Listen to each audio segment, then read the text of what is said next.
두 번째 발표의 주제는 치매 장애 등록의 국지적 필요성에 대해서 먼저 포근한 재가복지센터 대표이신 유필주 선생님의 발표가 있겠습니다.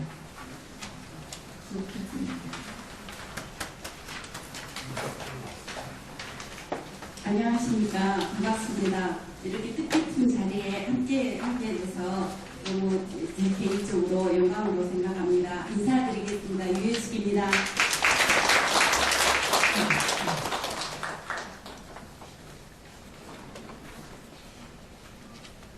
치매 장애 등록 복지적 필요성에 대해서 제 설명드리겠습니다. 누구나 이제 알고 있듯이 치매 가족 돌봄에 정신, 심리, 경제적인 부담이 크다고 이렇게 되어 있습니다. 정부에서 지금 현재 커뮤니티 케어를 위해서 정부 방침이 우리나라 누구라도 다 할 수 있게 어르신이 살던 곳에서 치매 노인도 마찬가지죠. 건강한 노후를 보낸다라는 지역사회 중심의 통합 돌봄 서비스 모델 마련을 위해서 선도사업 실시를 하고 있습니다. 여생을 살아가는데 그 지역에서 돌봄을 제공할 수 있도록 유도를 하고 있습니다. 그런데 여기 아래에 보면 노인장애요양보험법에 보면 지역에 살기 위해서 치매 대상자가 5등급을 만약에 아까 말씀드렸듯이 5등급을 받았을 때 만약에 가족이 요양을 했을 때 1일 1시간을 할 수 있습니다. 한 달에 20시간입니다. 그러면 하루 24시간 중에서 물론 가족은 항상 그 전에도 24시간을 돌봤습니다. 가족 요양일 때 가족이 요양보호사 자격을 땄을 때 가족 요양을 할 수 있는 거죠. 그 다음 또 방문 요양 그 앞에 방문 요양은 1일 최대 3시간을 할 수 있습니다. 그 자격을 가진 타인이 그 요양보호사가 해가지고 했을 때 3시간을 할 수 있습니다. 또 이제 그런데 하루 24시간입니다. 그 상태의 정도에 따라서 3시간 가지고 정말 충분치 못하는 경우가 있어요. 그래서 가족이 함께 하지 못하기 때문에 추가로 좀 어떻게 해달라 했을 때 그 소요되는 비용은 실비 100%가 다 들어가게 돼요. 그래서 아까 3시간에다가 하루에 3시간만 더 추가를 한다 그래도 3시간을 추가를 하면은 정말 몇십만 원씩 달달이 이렇게 가족이 부담을 해야 되는 그런 현실입니다. 그래서 경제적 부담이 크고요. 그래서 이런 이제 고민을 하고 어떻게든 돕고 집에서 이제 부모님이 안 가시나 하기 때문에 가족이 집에서 모셔보려고 노력을 하다가 경제적인 거나 또 가족들이 자기 현지에서 자기 실생활에 활용하기 너무 그냥 살기에 너무 정신적인 부담이나 경제적인 부담이 커지고 그러다 보니까 어쩔 수 없이 나중에는 요양병원이나 요양원을 고려하게 되어 있는 현실입니다. 그런데 또 한 점 치매 문제 행동과 과잉 정신 행동, 신체 상태 기능 저하를 동반하게 되고 치매 가족들도 함께 사는 치매 가족을 말합니다. 여기는 함께 사는 치매 가족들도 정신, 신체 건강 문제를 가지게 되어 일상생활 지장을 초래하게 됩니다.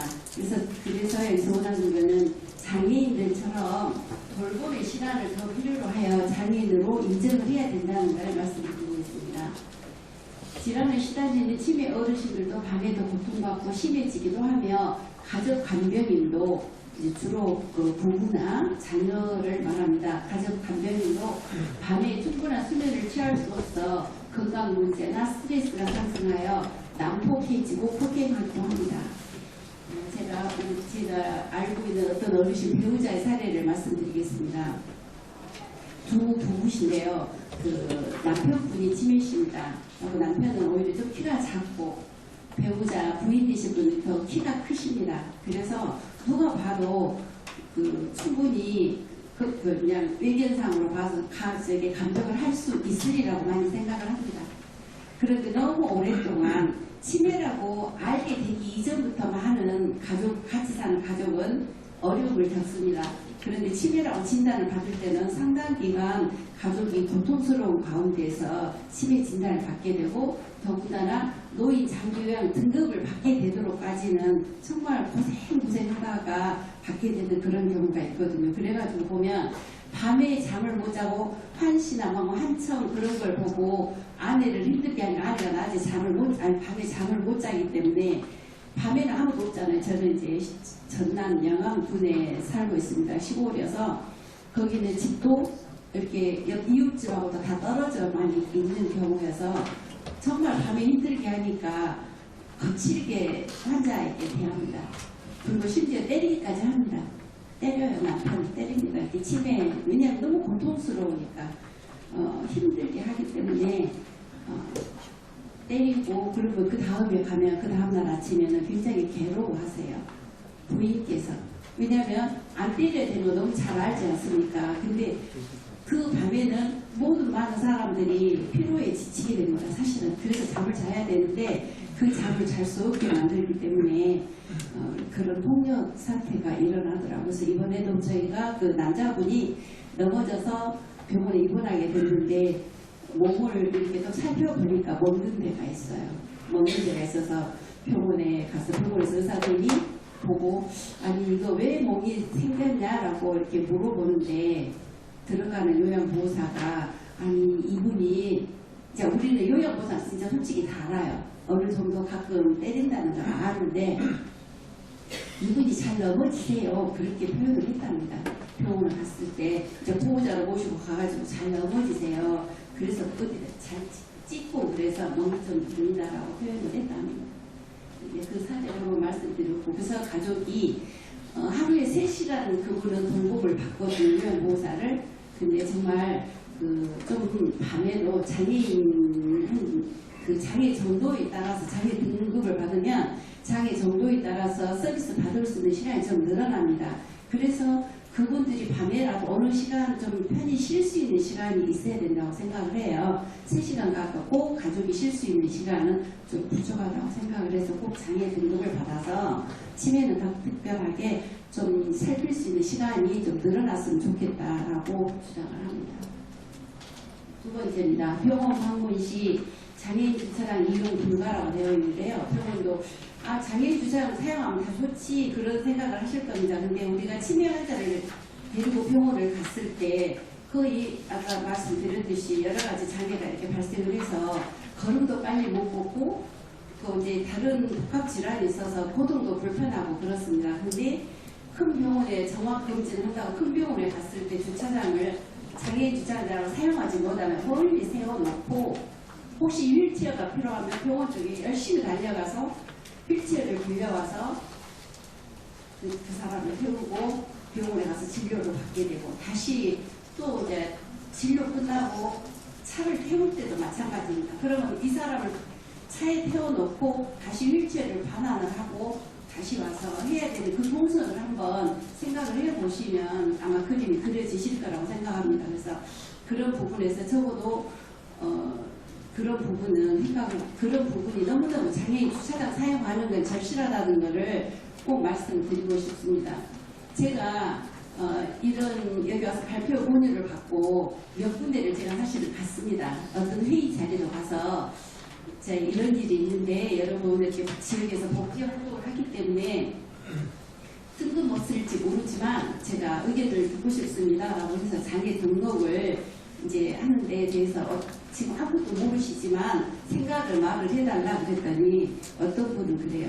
아이고 지금도 들어가는 돈이 많은데 그거를 시간을 치매 대상자까지 장애를 등급을 줘가지고 등록을 해서 이렇게 돈이 들어간다면 어떻게 되느냐 나라를 절반을 팔아야 되겠다라고 표현을 하더라고요. 그래서 근데 이제 어떤 좋은 정책은 정말 남보다 앞서가려면 다른 사람들이 응원할 때 하는 펴는 정책이 진짜라고 생각을 합니다. 그래서 장애 등록을 했으면 좋겠다고 이 부분에서도 저는 좀 말씀을 드리고요.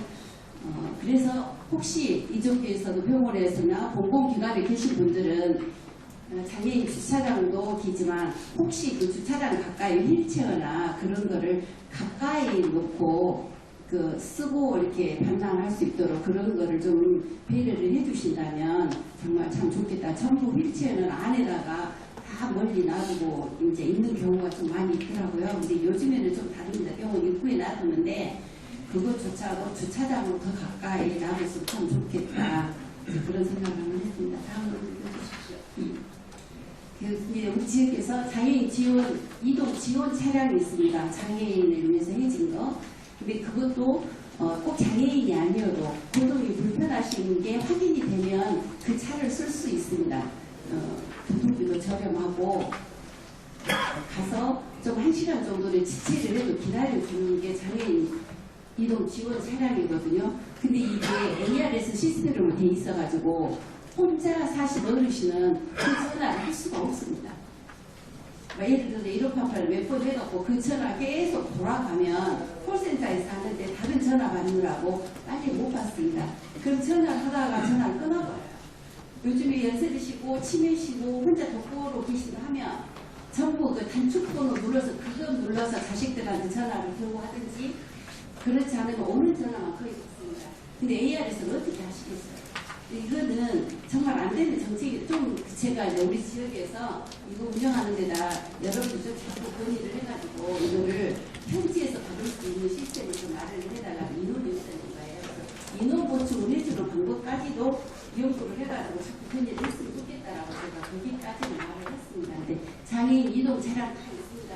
외견사고로는 좋은 제도예요. 이런 거 다 쓸 수 있다는 거. 근데 현실에 가서는 그 어르신이 그렇게 ARS 사용을 해야 된다는 거, 그게 정말 좋은 정책인지 조금 더 생각을 해주셨으면 좋겠다. 좀 이상하게 생각하는 말씀드렸습니다. 세번입니다. 건강보장성 강화 정책에 치매 대상자는 배제되어 있어 현실적인 지원이 부족하다고 되어 있습니다. 이제 중증 질환에 이제 포함되지 않고 현실적인 지원이 미약하다 이제 그런 게 그 치매 약값과 기저귀만 좀 지원해주고 있는 실정입니다. 근데 복합 질환이 있어서 그걸로 가족이나 경제적인 부분이 많이 애로사항이 있다는 걸 말씀드리고요. 말씀드립니다.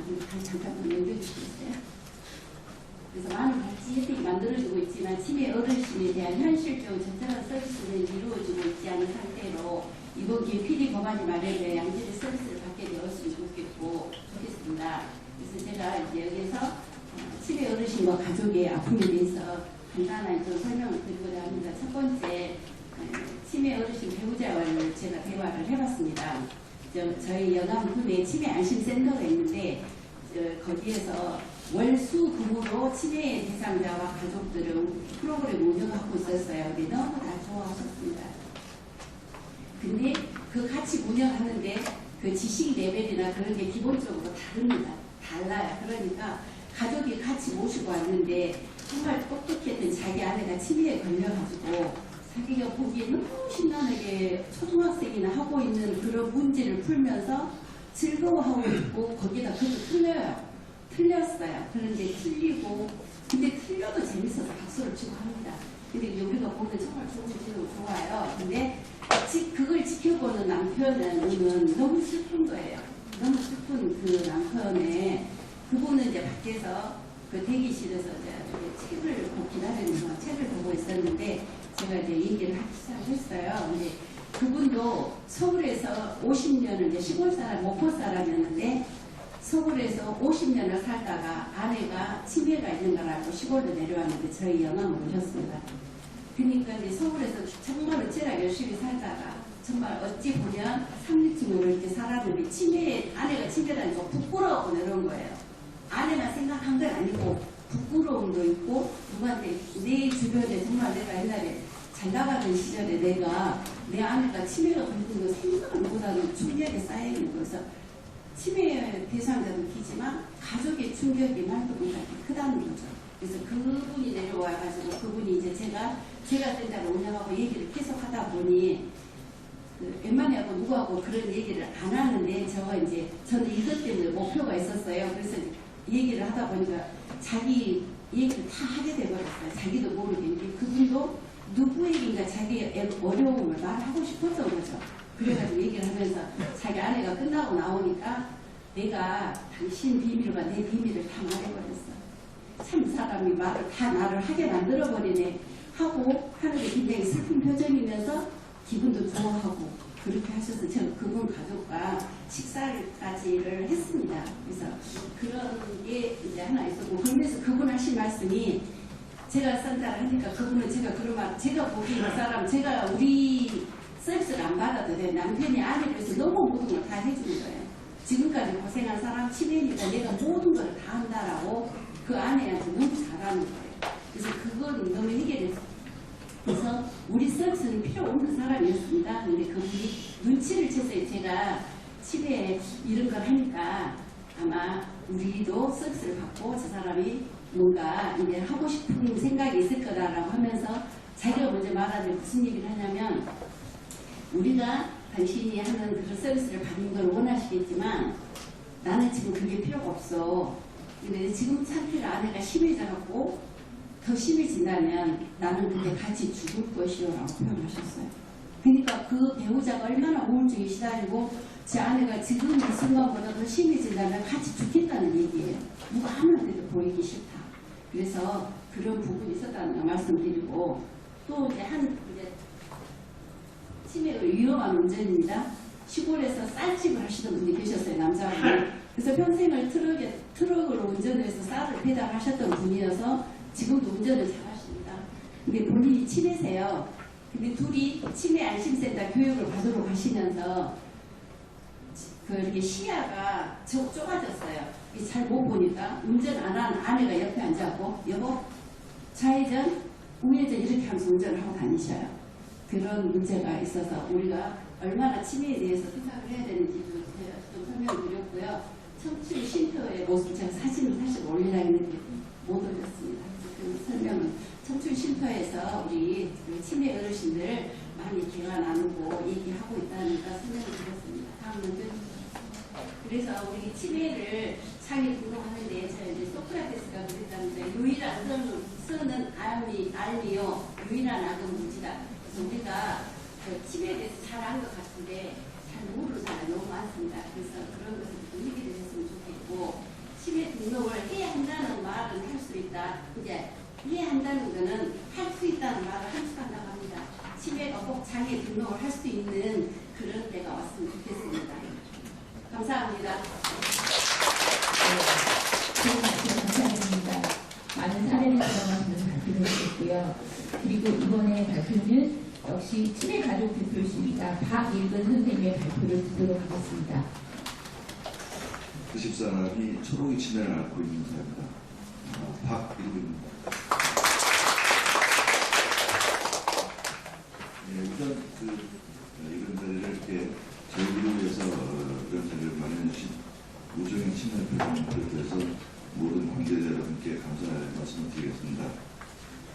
저는 금년 65세로 조그만 무역회사를 운영하고 있습니다. 1984년에 창업하여 오랜 동안 한 길만을 달려오며 경제적으로 조금은 여유롭게 아들, 딸, 남매를 대학까지 졸업시키고 유학까지 보내며 나름 행복하게 살아가고 있었습니다. 그러던 중 2012년 지금부터 한 7년 전입니다.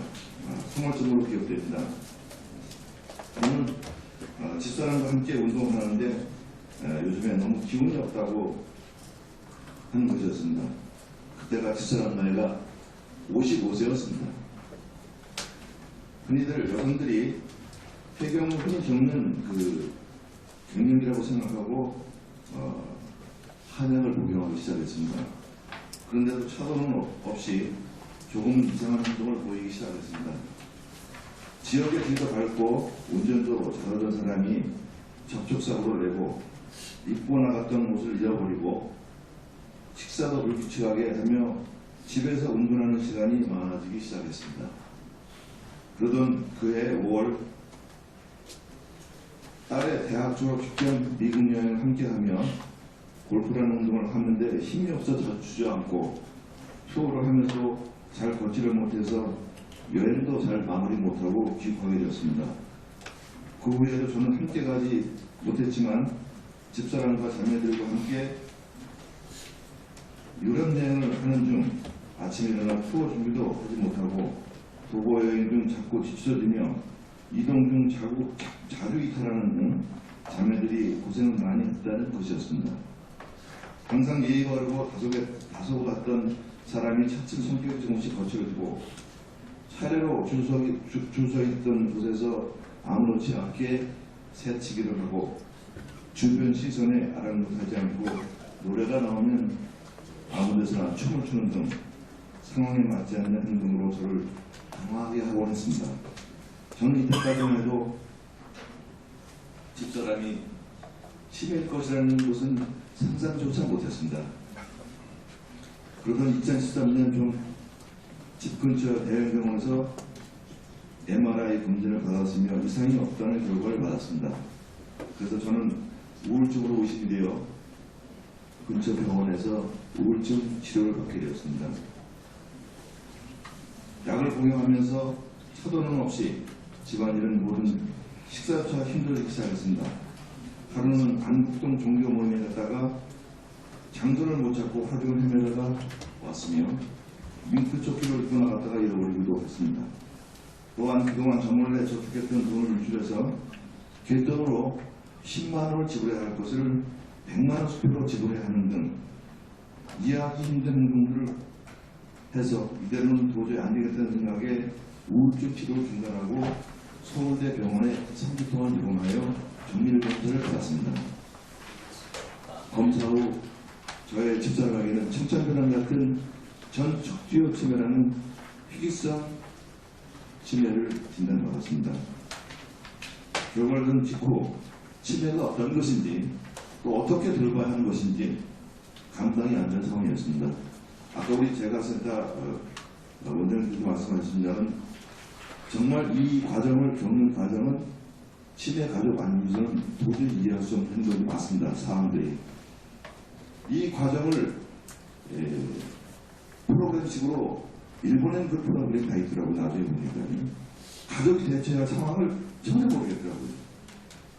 프로그램도 없고 그 다음에 어떻게 도움을 받을지도 모르겠고 그래서 저는 30몇 번, 한 3개월 동안 헤맸습니다.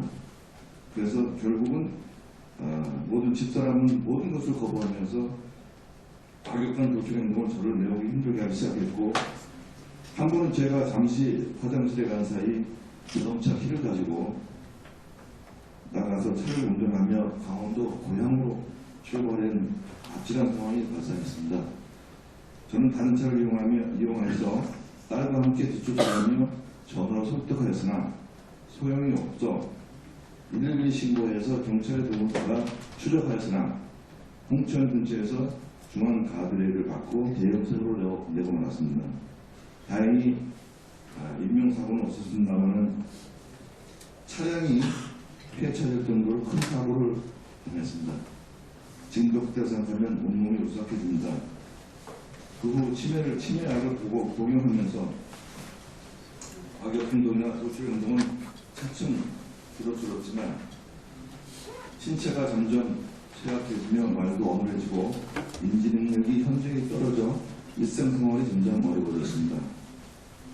이때 건강보험국제가 3개월 동안 고생하면서 센터의 도움을 받아서 제가 센터의 도움을 받아서 치매 3등급 보증을 받았습니다. 그래서 하루 4시간씩 받게 됐습니다. 근데 이 4시간이 하루 지금 한 3시간 줄었습니다. 이게 국가 책임제에 라고 하는데 저는 도저히 이해가 안 됩니다. 다시 한번 묻고 싶습니다. 이게 국가 책임제지요. 더 이상 늘려주지 못할 망정 3시간을 줄였습니다. 이건 안 됩니다. 최소한도 5시간은 돼야 가족들이 움직여서 생활에 보탬이 될 수도 있고 할 수 있습니다. 만약에 못 한다면 뭐 개인적으로 보탬이 시간을 좀 살 수 있겠지만 저는 5시간 정도는 돼야 된다고 생각합니다. 그래서 가족들이 생활에도 도움이 되고 나가서 일도 해야 되고 제가 얼마 전까지만 해도 직장이 회사가 종로였습니다. 그럼 제가 수유리에서 왔다 갔다 2시간입니다. 2시간. 그럼 1시간 정도 일할 수밖에 없습니다. 이런 현실입니다. 이거는 정말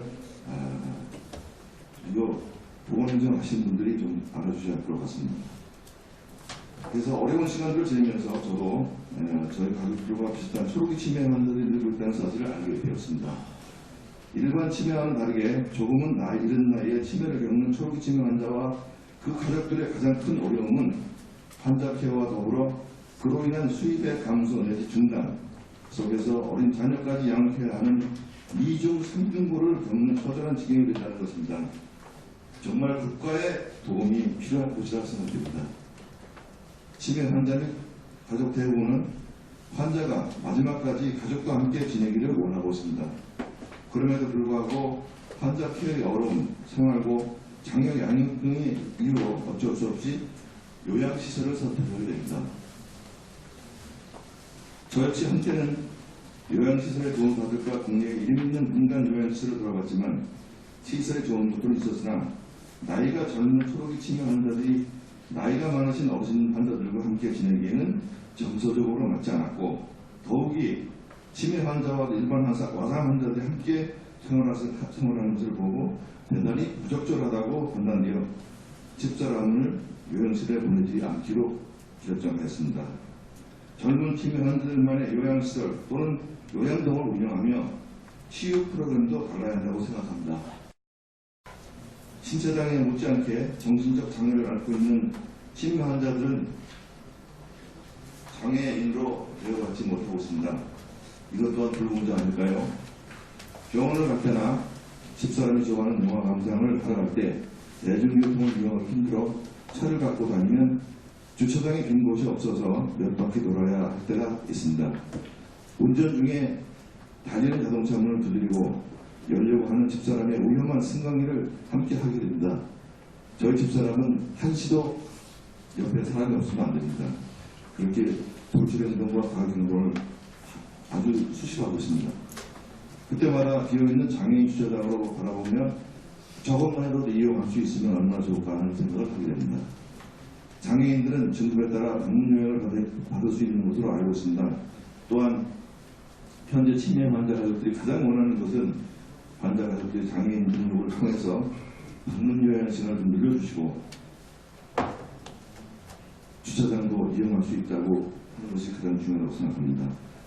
저는 2012년부터 지금까지 드라마와 같은 삶을 살면서 참으로 힘들고 어려운 시간을 보냈습니다.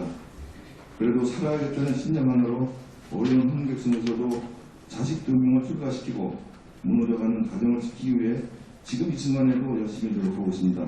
하지만 저도 인간에게 단절되어가는 울타리 안에서 어떤 상황이 발생될지도 모르는 불안감과 참을 수 없는 마음의 고통을 느끼며 기약 없이 머나먼 인생의 끝자락으로 한 걸음씩 다가가는 집사람을 맞이하며 살아간다는 것이 참담하기 생각합니다.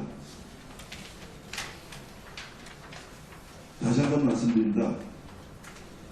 그전에 4시간이었던 저희 요양보호 시간, 3등 기준 요양보호 4시간이 1시간 줄어서 3시간입니다. 이거는 정말 고쳐져야 할 부분이라고 생각합니다.